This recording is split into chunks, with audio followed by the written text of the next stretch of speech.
With this book, obviously, um, you've done the research, you know these diseases you're talking about, but what additional research are you doing beyond simply having medical knowledge to write this story? So shockingly, there was a lot of research that needed to go into it. So I'm a doctor and I'm a specialist in gastroenterology. So I do esophaguses, stomachs, livers, colons, small bowel. That's all within my realm. Pancreas, gallbladder, all that. That all's within me. And the narrower you get, the more you kind of forget a lot of the other things. For a couple of years, I was an internal medicine doctor. They do everything, so that's a much broader scope.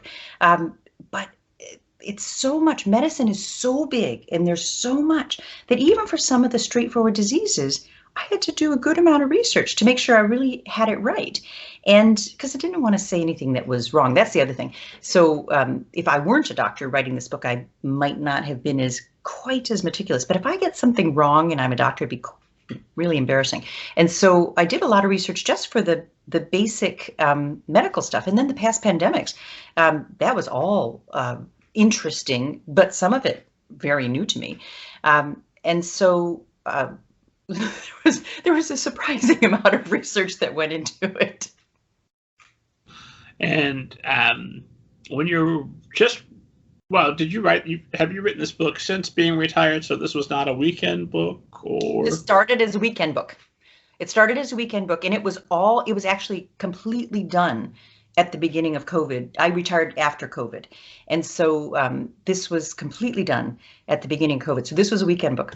Yep, this is a weekend book. So how do you work in all the research you need to do while hitting your word count? How long does it take you to write a book like this? So I never had anything like that word count. I never really did that, have to do so many words, whatever. I just wanted to be there, be productive, let it be flowing. But research would be part of that. If I was writing and I decided I was going to write in, for instance, hypertrophic cardiomyopathy, perfect example. I actually had called it something else because it used to have a different name. In medicine, you probably know, things go in and out of favor, names go in and out of favor. We discover new things. And so it used to have another name. And as I just wrote that in and I thought I better read a little something about this. And then it turned out it had a whole new name. Who knew? And I actually was very interested in that because Newfoundlands, which our dogs were, we had English Mastiff and two Newfoundlands, they also can get this unusual heart thing. It's a thickening of the heart that can block the outflow, especially when you exercise. And that's why these young athletes can get it. And Newfoundlands get it. And they actually study the disease in the Newfoundlands, to learn more about the people. Anyway, that's an example of something that as I was writing it, I thought I'd better just read a little more about this. So I did it during that time, during those mornings.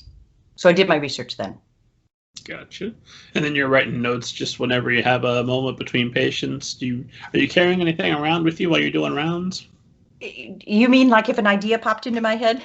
Yeah, if you got like a text or little recorder you can bust out, or it's all paper and pencil.